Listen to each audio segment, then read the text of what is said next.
Assalamualaikum warahmatullahi wabarakatuh. Yang terhormat, Ibu Tati Rosati, SEMAK, selaku dosen pengampu mata kuliah Teori Akuntansi. Kami dari kelas 04 SAKP 014 Program Studi S1 Akuntansi.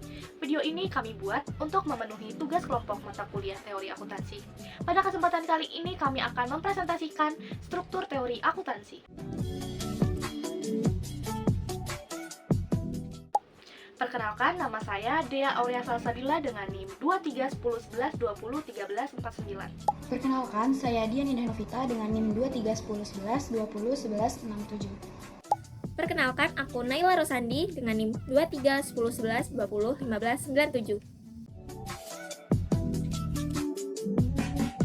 Hierarki struktur teori akuntansi, di mana dibagi menjadi 4. Yang pertama ada tujuan laporan keuangan, yang kedua ada postulat akuntansi, yang ketiga ada konsep teoritis akuntansi, lalu yang terakhir, yang keempat ada prinsip dasar standar akuntansi.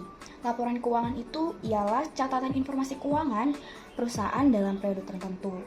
Jenis-jenis laporan keuangan itu ada 4. Yang pertama itu ada laporan laba rugi, di mana laporan ini tuh menunjukkan ada pendapatan, beban, dan laba atau rugi bersih yang diperoleh suatu entitas dalam periode tertentu.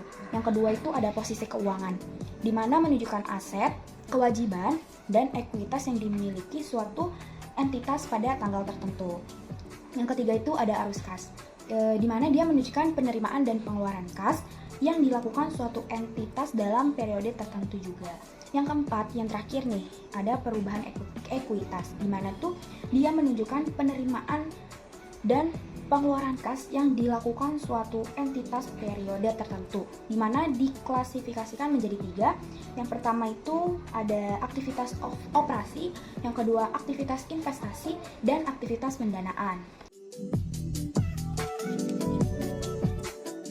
Jadi, tujuan laporan keuangan itu merupakan dasar awal dari struktur akuntansi, di mana menyediakan informasi yang menyangkut posisi keuangan, kinerja, serta perubahan posisi keuangan suatu perusahaan yang bermanfaat bagi sejumlah pemakai dalam pengambilan keputusan ekonomi.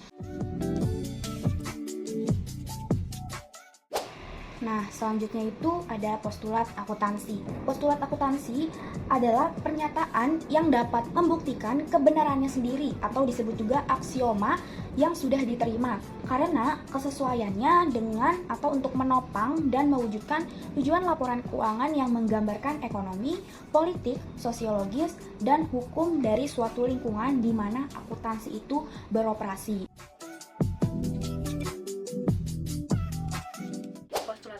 Ini terdiri dari 4. Yang pertama ada postulat entity.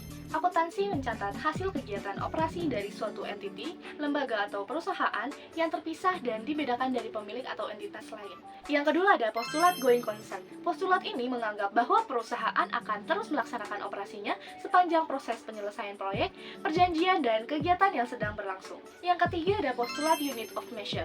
Postulat ini yang disebut juga monetary unit postulat menganggap bahwa setiap transaksi harus diukur dengan suatu alat ukur atau alat tukar yang beragam.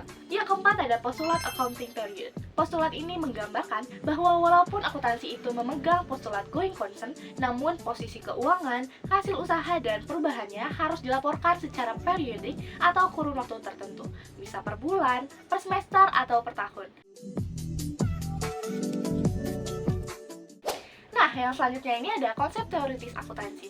Pernyataan yang dapat membuktikan kebenarannya sendiri atau disebut juga aksioma yang juga diterima umum karena kesesuaiannya dengan atau untuk menopang dan mewujudkan tujuan laporan keuangan yang menggambarkan sifat-sifat akuntansi yang disajikan sesuai kebutuhan dan penekanannya atau pemakaiannya yang berperan dalam ekonomi bebas yang ditandai oleh adanya pengakuan pada pemilikan pribadi.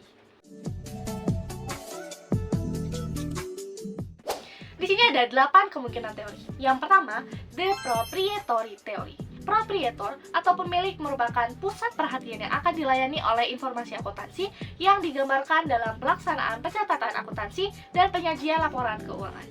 Yang kedua, the entity theory. Menurut teori ini, entity itu dianggap sebagai sesuatu yang terpisah dan berbeda dari pihak yang menanamkan modal ke dalam perusahaan, dan unit usaha itulah yang menjadi pusat perhatian dan menyajikan informasi yang harus dilayani, bukan pemilik.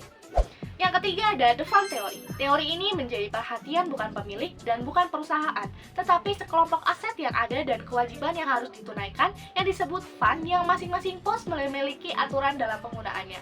Yang keempat ada The Enterprise Theory. Sejalan dengan kemajuan sosial dan meningkatnya pertanggungjawaban publik oleh perusahaan, maka konsep teoritis akuntansi juga berubah. Hal ini terbukti dengan munculnya enterprise theory ini. Yang kelima ada residual equity theory. Residual equity bukan semua pemilik. Residual equity itu hanya pemegang saham biasa. Yang keenam ada commander theory. Bukan teori entity atau proprietary yang perlu dijadikan sebagai pusat perhatian atau sebagai pemilik perusahaan atau lembaga, tetapi melihat mereka yang memiliki kekuasaan atau wewenang untuk melakukan kontrol ekonomi yang efektif terhadap suatu lembaga. Yang ketujuh, the investor theory. Teori ini pusat perhatian kita adalah investor, yaitu mereka yang tergolong pemilik, specific equities atau kreditor, dan residual equities atau pemegang saham. Yang kedelapan, amanah, accountability atau ibadah teori. Teori ini beranggapan bahwa laporan keuangan harus bisa memenuhi kebutuhan dalam menjelaskan kepada semua pihak bahwa entitas telah memenuhi tanggung jawabnya kepada Tuhan dan kepada pihak yang diperintahkan Tuhan sesuai tujuan dan maksud yang ditetapkan syariat.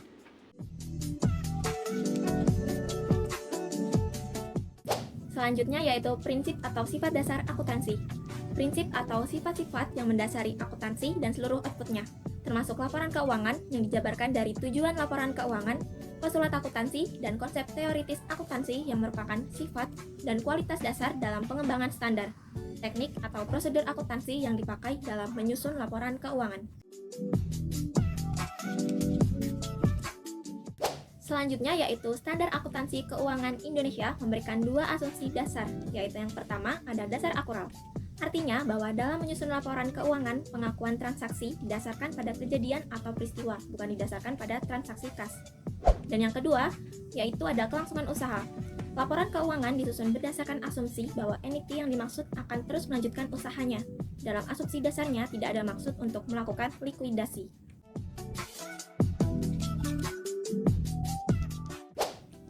Yang terakhir yaitu APB Statement nomor 4 memberikan prinsip dasar akuntansi sebagai berikut. Yang pertama ada the cost principle.